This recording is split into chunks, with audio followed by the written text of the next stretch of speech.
So you've clicked on this video because you want to know how to sell more beats in 2024. Now the first thing you might be wondering is, who am I to tell you how you should be selling beats? Well, my name's Joe Gauchi, and for the past year on this channel I've been documenting step by step how I've managed to achieve $10,000 in beat sales. This was in my first full year selling beats. All the mistakes and adjustments I've made along the way were all documented in either vlogs or feature length videos. But that was 2023, and now we want to focus on 2024, and I want to give you all the best tips that I can to help you sell more beats going into the next year. So naturally, you should definitely smash the subscribe button right now, as not only is it the best way to support the channel, but to make sure you never miss videos like this going forward in 2024, because as you know, in industries like this, what works today may not work in a month's time, so you've got to make sure you're keeping up to date with the latest things that you should be doing to try and maximize your beat sales. And in this video, if you stick around to the end, I've got a lot of helpful tips and tricks that you can use and apply to your own beat store to help you get more beat sales. Now, one quick disclaimer I want to make right now before I spill the beans, and this actually is a bonus bit of advice for you when it comes to selling beats, and that is everything I'm going to tell you in this video has been very helpful to me personally as a beat seller in 2023 going into 2024, and has definitely shown to work when it comes to my own beat selling brand. Now, one thing we've got to be aware of is what works for one person may not work exactly the same for someone else. So when you're listening to all these tips and tricks in this video, make sure that you're thinking of ways that you can repackage and brand them as your own, because that is where you're going to see the best results. Because as I always say in videos, niche is king. It's the most important fundamental when it comes to branding yourself as a beat maker and getting beat sales. Some of that will be elaborated on more in this video, but I just wanted to quickly make that disclaimer. So yeah, now I said that, let's get into the first tip. And this first tip may seem completely obvious, but I wouldn't be saying it if it wasn't relevant, and that is the type beat channel is still very much the best way to advertise beats. This year I've got hundreds of thousands of views on my beats,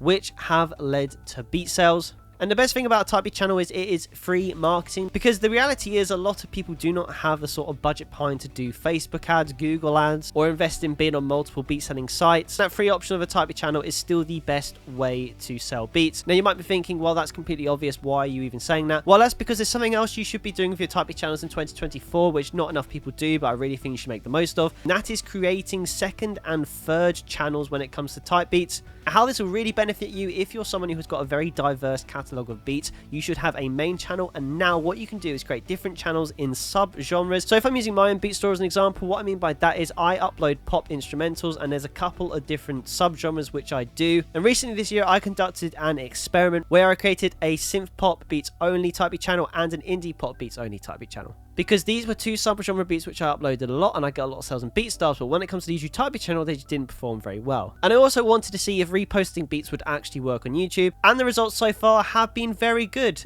On the two combined channels, I've got an extra couple hundred subscribers now to my beat store, and we're raking in some very healthy views, which is extra exposure for beats, which in turn lead to more beat sales. So why wouldn't you do it? In 2024, I also plan to do a piano ballads one as well, because I have a lot of them. And then you just keep your main type beat channel as the main hub where your beats upload to first. And the best thing about having these specific niche channels is because it's so hyper niche, that also favors you more in the algorithm, because YouTube can get a better understanding a lot quicker of where it should be pushing your beats out to audience wise. Now this ties very nicely into the next point that I want to make, and that is to be consistent. Now this may seem like a very loose bit of advice to give you, but from my experience in the past year, I have found great benefit from being consistent when it comes to uploading. For example, on my main channel, I upload every single day. I create 5 beats a week, but I also do repostings on Saturdays and Sundays, so I'm uploading every single day. And since I started doing that, I've seen a very good increase and growth in my type beat channel. And then when my synth pop beats, I upload every 3 days, and I've actually seen the same amount of growth on there as my main channel. And then on my indie pop beats, I upload once every 2 days, and that's actually been growing quicker than any type beat channel to date that I've made. So you can see, whether you upload daily,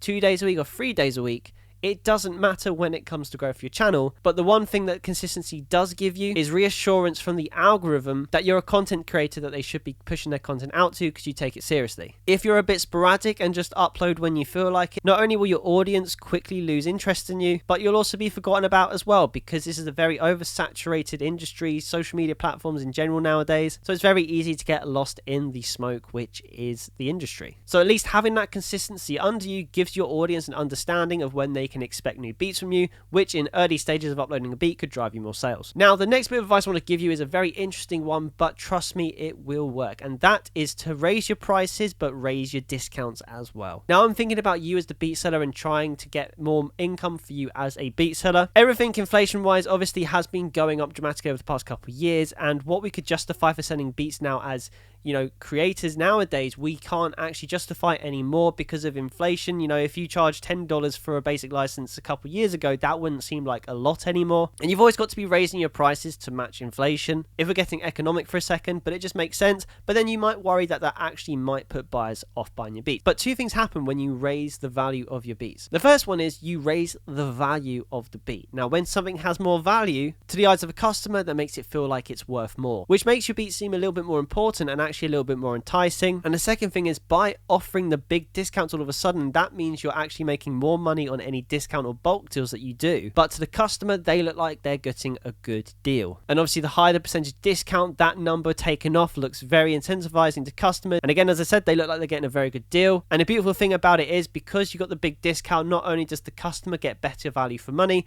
but you're also making more money than you would this time last year if you did the same discount but at original prices. And I think you need to have the respect in yourself to value your art, value a beat at what you think it's worth. And then the last bit of advice that I want to give you, and this is super important, is to focus on email capture. Why? Because followers are very much a thing of the past. You just got to look at TikTok nowadays. When you upload something to TikTok, take a look at the analytics. You will see that most people who view your content are from the For You page and don't follow you at all. Because nowadays, everything is algorithm based. Now, we're not just talking about TikTok here, we're also talking about YouTube, but the same applies everywhere you look. Most of your traffic does not come from people who actually follow you. So you shouldn't be focusing on followers. And I'm kind of directing that towards BeatStars, because a lot of people in the past will give away free downloads for a follow. But a follow on BeatStars is pretty meaningless and pretty pointless as well. Not to mention that 90% of the people who follow me on BeatStars are actually producers. But if you capture an email, that has so much more value, because that is someone that you can target over and over and over again, every single marketing campaign you do, every seasonal sale. If you want to know more about email marketing, there's a couple of videos that I have in this channel that you can check out. But there are plenty of videos out there which you can watch to get a basic understanding of email marketing. I personally use Brevo